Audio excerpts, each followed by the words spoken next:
guhdarên hêja qehwe û felsefe dest pê dike. Qehwa xwe bigirin û kerem kin sohbeta me.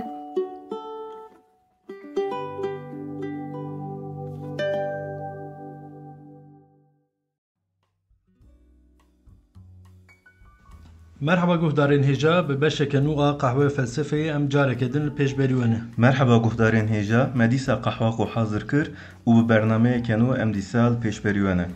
Murat di bernameya berê de em ketibû nav nêrînên filozofên yên serdema navîn û me ji filozof Clement, min navê wî şaş negot, me ji filozof Clement dest pê kir û me hinek qala jiyana wî jî kiribû. Perwerda wî, berhemên wî, taybetmendiya felsefeya wî. Belê sezgîn ev çend bername ji bo serdema navîn me amade kir. Taybetmendiyê wî yani şert û mercên wê demê. Îja me wek te got ji filozof Clement dest pê kir. Filozof Clement an jî weke ku di dîroka felsefê de tê nasîn Clementê ji İskenderiyê. Yek ji filozofên herî girêngî felsefeya serdema navîn e. Di navbera sed salên duyemîn û sêyemîn de jiyaye û di nav felsefeya xristiyaniyê de di beşa felsefeya patristik de cî digre. Gava me qala felsefeya Clement kir, tu ya jî ez bêjim em bi taybetî li ser têkiliya felsefeya Yunan antik û felsefeya xristiyaniyê sekînîn. Te gotibû armanca Clement ev ku di nav felsefeya Yunan antik û felsefeya xristiyaniyê de dengeyeke, hevsengiyeke çêbike. Rast e, yani eger bêbîra guhdarên me Clement bi eslê xwe ji Atînayê bû. Li Atînayê li ser felsefeya Yunan antik perwerdehiyeke baş dîtibû. Yani di nav çanda Yunan antik de mezin bîye. Loma felsefe Yunan antik baş zane. Îja piştî ku diçe İskenderiyê dibe Hristiyan û dixwaze di nav felsefe Yunan antik û felsefe Hristiyaniyê de lehvanîneke ava bike. Yani her çiqa bibe Hristiyan jî wek destê wî ji felsefe Yunan nabe yani. Nêrînên Platon, felsefeya ahlak bi taybetî yên Stoayê û gelek nêrînan di nav felsefe Hristiyaniyê de bicih dike. Li gor Hristiyaniyê diguherîne ve diguherîne û adapte dike. Ji xwe em di vê mijarê de mabûn ji ber ku wextê me û tu zanî qehwa me nemabû. Me got em ê di bernameya din de yani îro em ê li ser veya xeber bidin. Te got Clement têgehên felsefeya Yunan antik di nav felsefeya Xristiyaniyê de bicih dike. Ji van têgehan tu dikarî mînakan bidî me.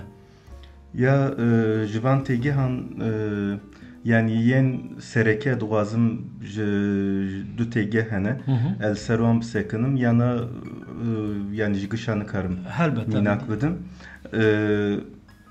Logos o ginosis sezgîn. Logos ginosis. Belê. Ev her du têgeh bi eslê xwe Yunanî ne û di felsefe antik de cih digirin. Ji aliyê gelek filozofên Yunanî hatine şîrovekirin, hatine ravekirin. Loma gava em li van her du têgehan mêze dikin xud em wateyên cuda dibînin, wateyên kûr dibînin. Clement wate û giringiya van her du têgehan pir baş zane. Çimkî haya wî ji Yunan antikê felsefe Yunan antikê o wê felsefeyê baş zane.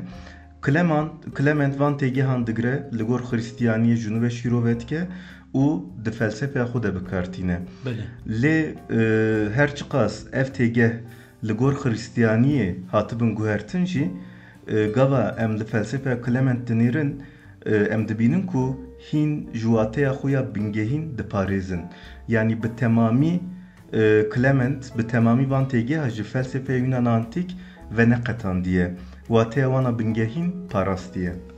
Kam hinekî van têgehan vekin. Te got têgehên Logos û Ginosis. Li ser van têgehan Murat hinekî agahî bidime ji kerema xwe. Em karin ji Logosê dest pê bikin. Logos çi ye û di felsefeyê de çi îfade dike ji me re? Ji bo Clement an Yunan antik? Ne, ji bo Yunan antik em ji ber ku em ji wir dest pê bikin, dur em karin derbasî felsefeya Clement û felsefeya Xristiyaniyê bikin. Tamam, yani sezgîn te got Logos çi ye ji xwe eger dest bi bersiva wî bikim, yani felsefeya Xristiyaniyê jî diqede çend sed salê wê baş û nizanim. Yani te got Logos çi ye? logos her tişte. Logos her tişte. Beli. Yani gelek tiştan gelek wateyan dınav xude dihawine arast de sezona awli de gava meqala felsefe Yunan antik dikir. Yani bitaybeti mudgo belkem bitaybeti bernamek ser logosi çekin. Ferset çene bule duay disa zıvri logos disa derket peşiyeme ji logosi xalasi tüneye. Logos peyveke Yunaniye. Gava em lwate logosi dinerin gelek wateyn cuda em dibinin. Logos çiye logos gotine, xeberdane, aqile, fikru ramane, zanine, pergale, wateye, ravekirne. Yani dizmaneki de logos hebe vekidin hema beje 705 hep peyvac eder xidibe. Droja medeji tebkaranin. Yani dro xeberdana rojane deji em aktif bikartinin. Jibo baş befam kirin minakek bidim. Peyva diyalog. Yani peyveke Yunaniye em tedi diyalog bikartin diyalog monolog em bikartin. Beli. Ev ji diyalogos eti. Diya düdüye logos ji gotine du gotin. Monologos ji monolog gotinek yani. Disa leser wateya ya zanine minakek bidim em dibin biyoloji, astroloji, arkeoloji, etimoloji de gışade loji heye. O loji ji logos eti. Yani kokavi logose. Gavam tedi mqala wateyn logose kir mgo zanine, fikru ramane, aqile. Gavam dibejin biyoloji zanina zindiyan, astroloji zanina sterkan. U xinci jî yani destpêka felsefeyê wek destpêka logosê tê binavkirin. Logos dest pê dike, bi logosê re jî felsefe dest pê dike. Di bernameya mitoloji felsefeyê de serdama çûyî me hine qala veya kiribû ji me ji bo bi bîra guhdarê me bi kurtasiya me tu karî qala mitoloji logosê ji me re bikî Murat. Sezgin wekte got me qal kiribû êdî gere tu viya nepirsî. Di bernameya sisiya de me qal kiribû. Tu bernamê me godarî nakî. Vê avînê min carekê. Divêm Xwedê zane tu hîn nebûyî abone jî. Murat ez nikarim bibim abone yani kanal nikarim bibe aboneyê xwe lê ji hesabê xwe şexsî ez bûme. Yani Xwedê bike were mêze natû biran me kontrol bikim. Sezgin di bername mitoloji felsefeyê de me qal kiribû yani êdî dibe tu nepirsî. Madem dipirsî jî keremke bersivayê tu bide. Helbet ez karim bidim lê ji ber ku tedî formata bernameya me ya piranî ew ku ez dipirsim tu jî zanîna xwe ya ser felsefeyê bi me re parve dikî. Tam îjar ez dipirsim. Dîsa jî tu dixwaze ez ê bersivavê bidim yani. Birêz Sezgin Dinç ji bo bê bîra guhdarê me bi kurtasî dikarî qala mitoloji û logosê bikî. Helbet Murat. Tu qal bike gorawiya zê not bidim. Li gor em ê berdewam bikin yan berdewam nekin tamam. Tekiliya mitoloji logosê Murat pêvajoya berî destpêka felsefeyê me gotibû ji alî fikr û ramanan ve wek mîtos tê biravkirin yani mît. Xweza jiyan gerdûn bi mîtosa yani bi çîrokan tê ravekirin di vê serdemê de. Piştî mîtosê logos dest pê dike wek heyameke em bêjin piştî mîtosê logos e êdî çi dikin dev ji çîrokan berdidin dest bi ravekirina rasyonel dikin yani bi aqlê xwe rasyonel ez tamam go aqil tamam baş e yani çi dibêjin em dev ji çîroka berdin û bi awakî aqilane va min negot rasyonel dinyayê fêm bikin û bidin fêmkirin.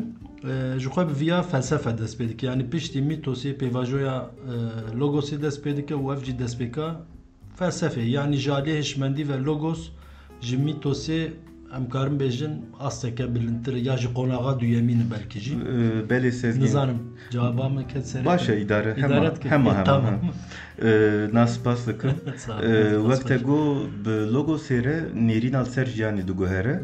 Yani dibêjin êdî em dev ji van çîrokan berdin aqlê xwe bikar bînin êdî em bibin însan û meriv êdî yani hinkî baqil bibin bi aqlê xwe tişta rave bikin. Logos bi vî şiklî dest pê dike. Murat di serî de gava te qala logosê kir logos bi gelek wateyên cuda derket pêşberî me. Te got zanîne, gotine, gelek avayên cuda te ravekir. Di felsefeya Yunan antik de logos bi kîjan wateyê hatiye bikaranîn? Yani di felsefeyê de bi kîjan wateya xwe derdkeve pêş? Logos di felsefe Yunan antik de di nav çarçoveyeke berfireh te derdkeve pêşberî me. Bi taybetî di qadên wek metafizik, epistemolojî û ontolojiyê de. Ew epistemolojî ontolojî ez dixwazim bi kurtasî dîsa bêjim. Epistemolojî felsefeya zanînê ye, ontolojî jî felsefeya hebûniyê, heyînê ye. Ji alî felsefî ve gavan qala logosê dikin, logos di felsefeya Yunan antik de têgeheke razber e. û di heman demê de wek rêgezeke, wek prensîbeke pergala gerdûnê îfade dike, pergala jiyanê îfade dike. Yani xuyayê logos têgeheke kur û giran têra xwe. Ez dixwazim em hinek qala filozofên ku li ser têgeha logosê sekînîne bikin. Di serdema Yunan antik de kîjan filozof li ser têgeha logosê sekîne û çi gotine ser logosê? Ya logos di felsefe Yunan antik de hema bêje yani ji presokratika bigire heta dawiya serdema destpêkê serdema Yunan antik heta dawiya wî jî didome lê têgeha logosê cara ewilî bi awayekî pergal bi awayekî sîstematik ji alî Herakleitos ve hatiye bikaranîn û di nav felsefeyê de bi Herakleitos ve cî girtiye. Herakleitos bo pergala gerdûnê û guherîna gerdûnê rave bike logosê bikartîne. Logos ji bo Herakleitos aqilê gerdûnê ye. Yani aqileke gerdûnî ye û wek qanûna gerdûnî ye, bingeha jiyanê ye, pergaleke razber e. Te got logos ji bo Herakleitos pergala cîhanê ye. Sezgînê jî çi dibêm tu li ser wî tişta dipirsim era ditirse tişta bêje. Erê min got pergala cîhanê ye. Ez çi ez rast bipirsim. Erê min got pergala cîhanê ye. Tamam. Ez ê jinapê de pirsêkin ev pergaleke çawayê Murat hinek dalîkî li ser çi hatiye avekirin û çawa birêve diçe ev pergal? Em Herakleitos bînin bîra xwe li gor Herakleitos her tişt diguhere. Timî mirinavî tê bîra me. Rahma Xwedê lê be. Guherîn di felsefa Herakleitos de têgeha bingehî ne. Yani lê ev guherîneke tesadüfî nine, guherîneke kaotik nine. Li gor Herakleitos guherîna gerdûnê li gor pergalek çêdibe û li gor pergalek diherike. Ev pergal logos e. Em vegerin ser pirsa te got ev pergaleke çawa ye, ev pergaleke diyalektik e. Herakleitos dibêje ku hemû gerdûn li ser yekîtiya dijberan ava bûye. Çi ne ev tiştên dijber? Sar û germ, şev û roj, tarî û ronahî, başî û xerabî. Îja gava ev hêmanên dijber tên cemhev, logos di nav vana de hevsengiyek û yekitiyek ava dike. Ev hevsengî û yekitî jî pergala gerdûnê ye, qanûna jiyanê ye. Li gor ku Herakleitos logosê wek pergala gerdûnê îfade dike, ev pergal di nav xwe de xuyayê zanînek jî dihewîne. Gelo mirov dikare xwe bigîne vê qanûnê, vê zanînê. Belê logos wek pergala gerdûnê ye, ji du aliyan em dikarin logosê binirxînin, ji aliyê ontolojik ve binyada hebûnê îfade dike. Aliyê din jî epistemolojî ye. Logos zanîneke û li ser heyîna gerdûnê, li ser jiyanê zanîneke kur e. Te got meriv dikare xwe bigîne vê kanûnê, gihîştina zanîna logosê wek potansiyel di hişê mirovan de cih digire. Logos wek potansiyeleke hewildana hişê mirovan îfade dike. Yani gava mirov bixwaze pergala gerdûnê fehm bike, ji alî hiş û aqil ve dikeve nav hewildaneke, li gor Herakleitos ev hewildan jî logos e, yani aqil e. Herakleitos dibêje ev tişteke gerdûnî ye û tim û tim hebû, lê mirov dûr e ji logosê dûrketine. Mirov çima ji logosê dûrketine me ev merak kir, yani bi daxwaza xwe dev jê berdanê yan sedemek sebebek bûye ku jê dûrkevin. Ya Herakleitos gava qala dike tedî dibe logos pergala gerdûnê ye, aqilê gerdûnê ye, ev aqil guherîn û veguherîna gerdûnê ava dike û jiyanê di nav xwe de dihewîne. Aqileke gerdûnî ye û di heman demê de akılê mirovan jî temsîl dike. Çimkî mirov perçeyek gerdûnê û mirov wek candarek xwedî aqil ji aqilê gerdûnî yani ji logosê par girtiye. Lê Heraklitos dibêje mirov dûre dev ji bikarayîna aqil berdane, dev ji logosê berdane, bi dû zanînên rojane ketine, bi dû tişt û zanînên bêqîmet ketine, bi dû telefona ketine û ji logosê dûr ketine. Gava mirov ji logosê dûr dikeve, li gor Heraklitos ji aqilê gerdûnê jî dûr dikeve. Nikare pergal û qanûna gerdûnê fehm bike. Loma logos di felsefe Heraklitos de xwediyê ciyeke giring e. Sezgîn eger bernameya Heraklitos tê bîra te, tedî me bi taybetî qala mirnavî kirbû te pir li ber ketibû. Me qala Heraklitos kir, tedî Heraklitos ji insana dûr bû. Yani ji civakê xwe dûr xistibû. Belê, pir hesnet kir. Ji ber vîya yani Heraklitos dibe mirov ji logosê dûr ketine, haya wan ji logosê tune, naxwînin, aqlê xwe bikar naynin, loma jî insana sar bû. O dibe bi vê awayî jî li ser jiyanê biryarên şaş didin. Tedî wê bernamê de me qala şertên dîrokî jî kir li Efesê dibe meclîsa Efesê li ser bajêr biryarên şaş digire, ji ber nexweşiyê, ji ber şer gelek însan dimirin.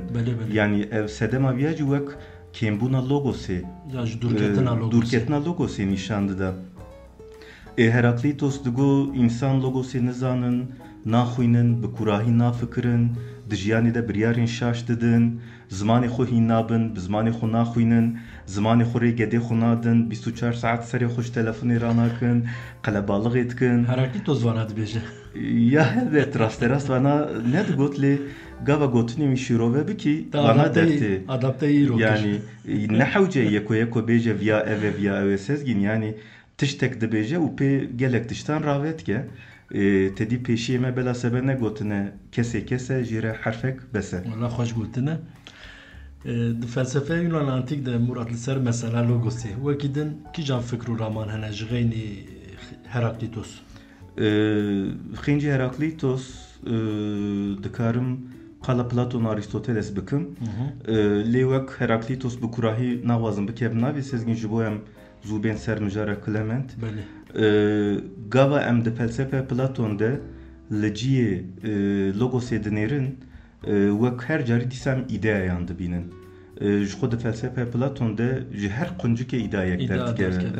Mera ditirse destê xwe bide ew yani ji her ciyê îdea derdikevin. Li gor Platon logos wek rêgezeke razber him hebûna haqiqetê nîşan dide, him jî jalî zanînê ve têgihîştîna haqiqetê îfade dike. Li vir em dîsa bandora Heraklitos dibînin. Yani logosê ji du aliyan dinirxîne, dibe hem alî wî ontolojîk heye, hem jî aliyê epistemolojîk heye.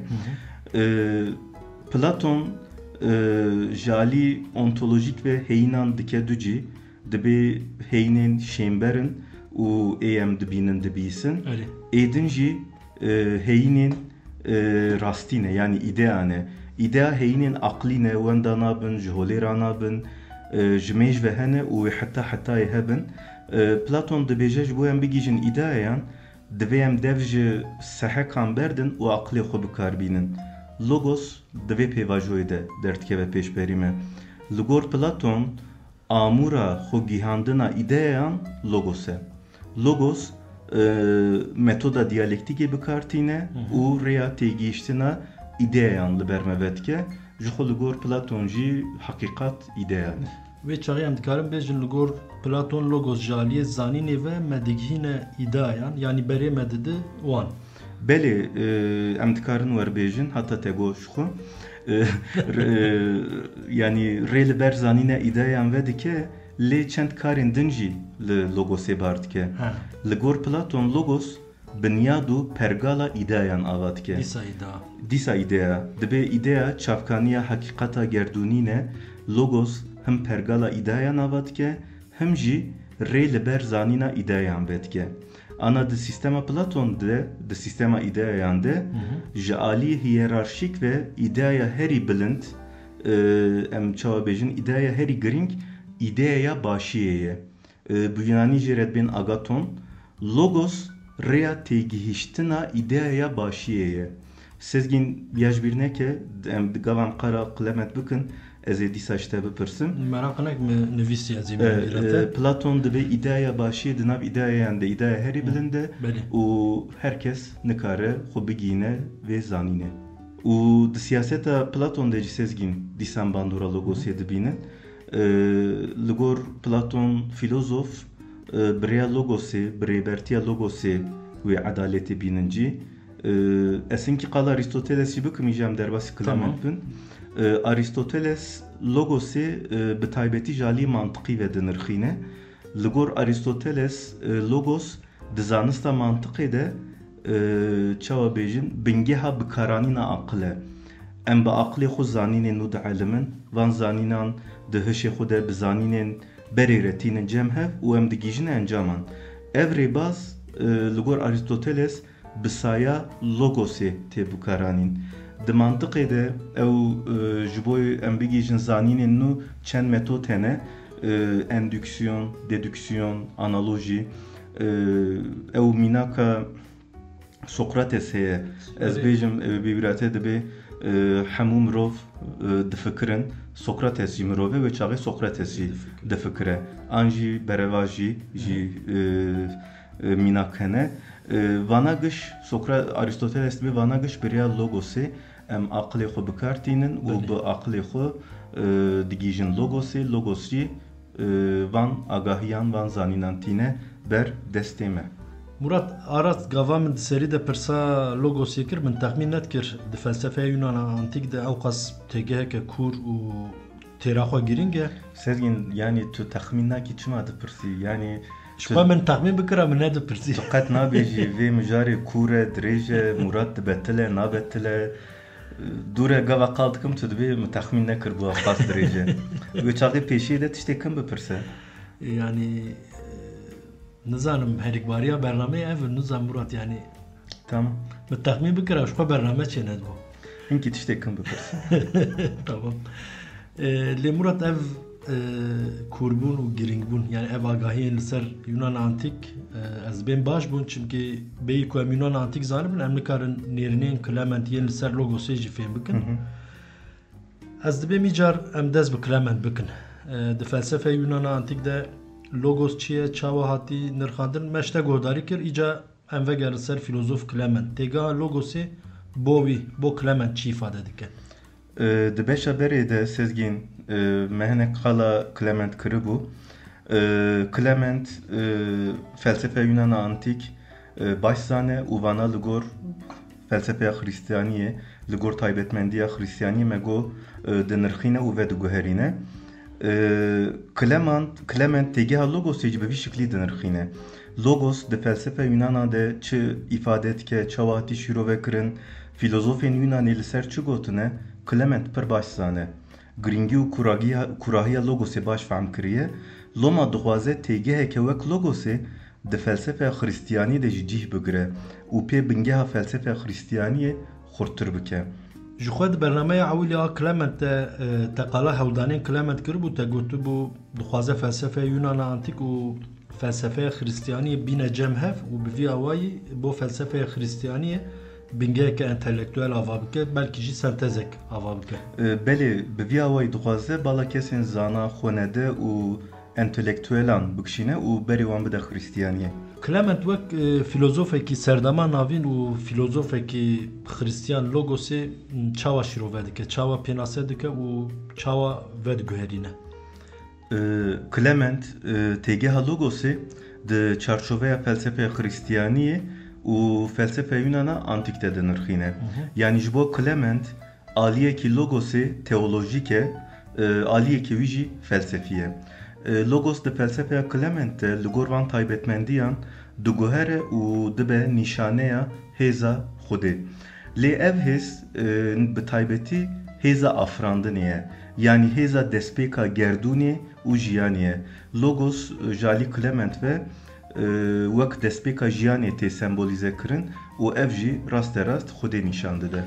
Di felsefe Yunan antik de logos wek rêgezeke razber pergal û qanûna gerdûnê ifade dikir. Me gotibû di felsefe Clement de jî bo çavkaniya pergal û qanûna gerdûnê wek Xwedê tê nîşandan. Belê ji xwe rasterast veguherinekê nîşanî me dide. Di dema Yunana antik de baweriyekê monoteîst tune ye. Di dema Clement de di baweriya Xristiyaniyê de her tişt bi destê Xwedê hatiye afirandin. Loma pergala cîhanê, qanûna gerdûnê her tişt bi destê Xwedê hatiye afirandin. Loma logos êdî Xwedê temsîl dike. Lê ez vê merak dikim Murat, te got di felsefeya Clement de logos bi taybetî hêza afirandina Xwedê temsîl dike. Çima bi taybetî hêza afirandinê? Hinekî tu dixwazî vê meseleyê ji me re rave bikî.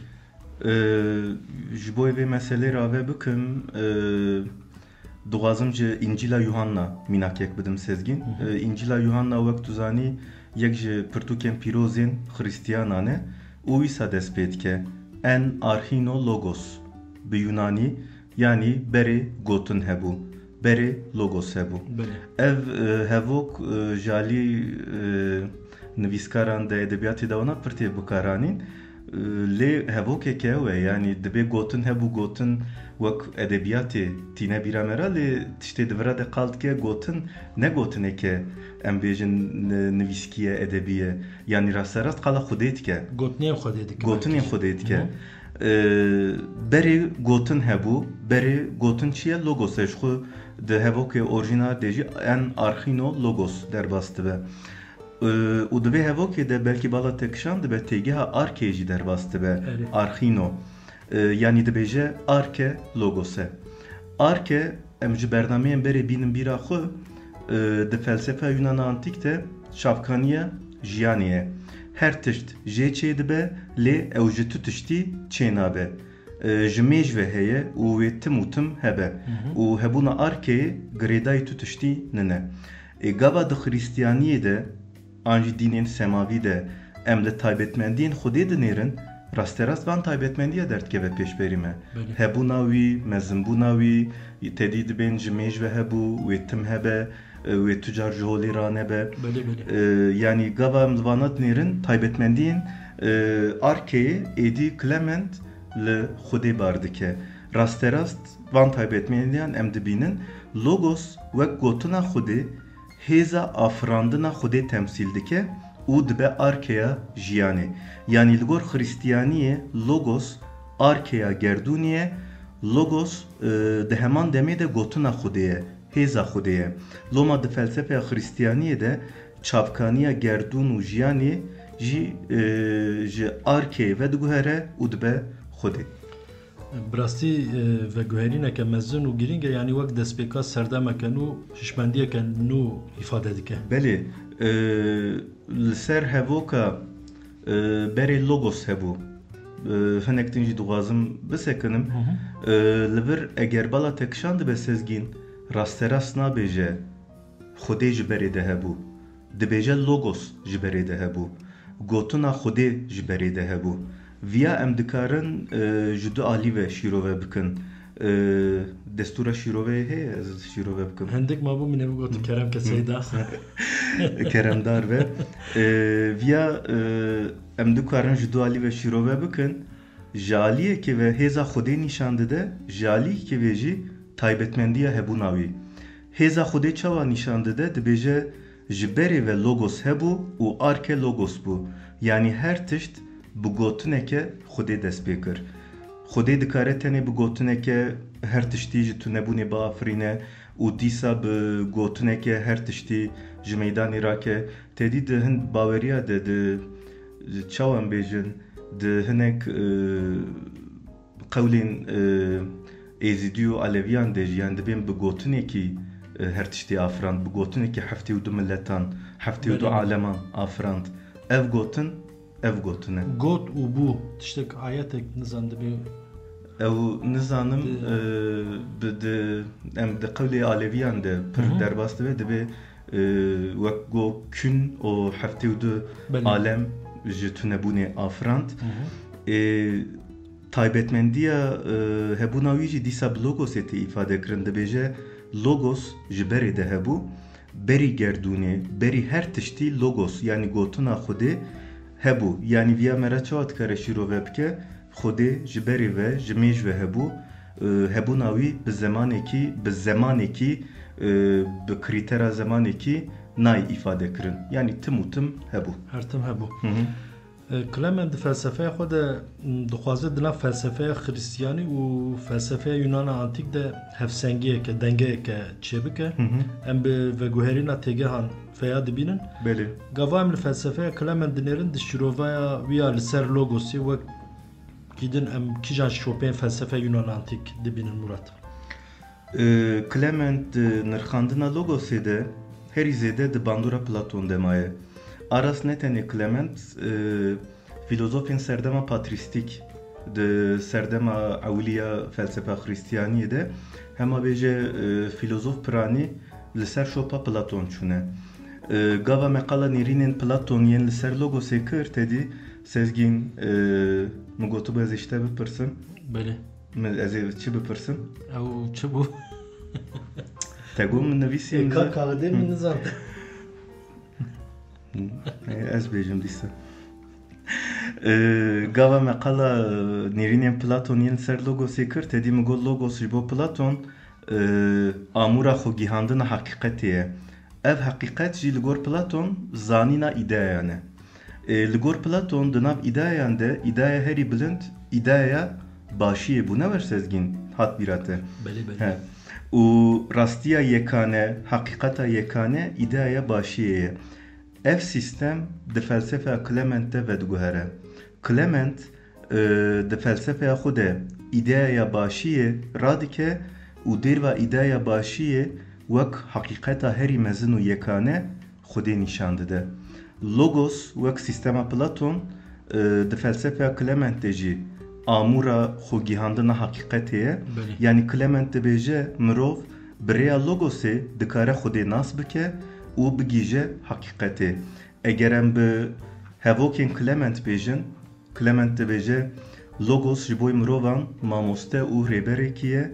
Ronahiya logosê rih û aqilê mirovan ronî dike û ji tariyê xelas dike. Ev ji tariyê xelas dike yani rasterast naxwazim bêjim kopye kirî lê Platon gava felsefeyê pênase dike dibe felsefe ew tiştek ku rihê mirov ji nav tariyê derdixe û ber bir ronahiyê vedibe. Yani awî mekveya Clement yani nizanim. Ama me gotibû bandorê li hev dikim Murat. Ya bandorê li hev dikim ya rasterast girtiye ma kopî kiriye. Yani hew ma bu te Clement ne parastin. Na ne bu parastin yani davi filozof hevdû takip dikin di şopînin. Nizan. Dikevin bin bandora hev lê divir peyva mamoste araz bala bikişand. Clement logosê bo mirovan wek mamosteyek wek rêberek nîşan didin. Gelo em karin bêjin logosê wek amûrê em bêjin perwerdekirinê ya jî perwerdehiyê dibîne. Belê li gor Clement ji xwe taybetmendiyeke logosê jî perwerdehiyê perwerdekirin e. Di berhema xwe ya pedagojiyê de qala vê taybetmendiyê dike. Dibêje logos ji sê aliyan ve mirov perwerde dike. Yek jê perwerdeya ahlaqî ye. Yani dibe logos başiyo xerabîrê mirovan dide bi vî awayî mirovan ji guneh û xerabiyan dûr dixîne û berê wan dide Xwedê. A duyemîn perwerdehiya zanistî ye. Mirov bi xêra logosê, bi saya logosê digîjin zanîn û heqîqeta herî rast ku viya jî ji xwe wek zanîna Xwedê nîşan dide. A sêyemîn jî perwerdehiya ruhî ye. Logos ruhê mirovan digîne Xwedê û wan xelas dike. Murat xuyaya bi her pirsî giringî û taybetmendiya logosê zêdetir dibe lê qehwa me jî hindik ma û bi rastî jî îro bername me jî dirêj bû têra xwe. Belê dirêj bû. Logos yani di felsefeyê de têgeheke giring û pir bala min jî dikişîne. Yani di bernameyên dinê de belkî em dîsa qal bikin. Têgeheke giring e bi rastî jî yani tedî em dibên aqil e zanîn e hatta Clement dibe Xwedê ye gotina Xwedê ye yani gelek tiştên Kurd di nav xwe de dihewîne loma têgeheke balkêş e. Eger gotinek te dawî hebe kerem ke û نبو ام برنامه بقدين یا وەک گوتنێکێ داوی لۆگۆس karım ya bêjim logos di felsefa Clement de ji ve guhernekê mezin derbas dibe û bi şiklekê nû derdkeve pêşiya me nîşana hêza Xwedê, zanîna Xwedê û hebûna Xwedê ye. Loma ji bo me re fehm bike ka felsefeya serdema navîn ji felsefeya Yunana antîk çawa veqetiya ye divê meriv li şîroveyên logosê binêre. û logos sezgîn tedî meqal kir yani giring e bi rastî jî yani mera perwerde dike, mera digîjine zanîna rastî nizam li ku difroş mera ji xwe re çend kîlo logos bikire Xwendinê lê ne logosên xelkê divê em logosa xwe ava bikin. Yani logosê xelkê ji mera re nabin dost û yar gere mera bi zimanê xwe bi rengê xwe bi çanda xwe logosa xwe ava bike û bi logosa xwe pergala xwe ava bike. Bi logosê xelkê nabe. Murat em bernameyê neqedînin em devam bikin. Na wer be gere tu müzîkekî vekî ez bi dengekî kur bixwînim. Qehwe me qediya sezgîn yani em bernameyê biqedînin jî dibe yana dawî li logos nay. Belê ji xwe nizanim bernameya bê de em ê behsa logosê bikin û Ginosis helbet têgeha Ginosis jî ma. Belê. Em ê wê jî bêhêlin bernameyek edin belkî. Belê Ginosis bernameyek din be çêtir e. Ev bername ji xwe wek tegonek dirêj bû em biqedîn çêtir e. Bira herkes li logosa xwe xwedî derkeve bi logosê xerîba nabe. Ya xuyayê tu ji logosê pir hez dikim. Ez hez dikim yani. Baş e. Em xatir bixwazin Murat. Belê sezgîn. Guhdarên hêja heta bernameyek edin bimînin di nav xêr û xweşiyê de. Guhdarên hêja heya bernameyekê din bimînin di xweşiyê de bê qehwe û felsefe nemînin. Stara logosê li ser we be. Bi xatirê we. Bi xatirê we.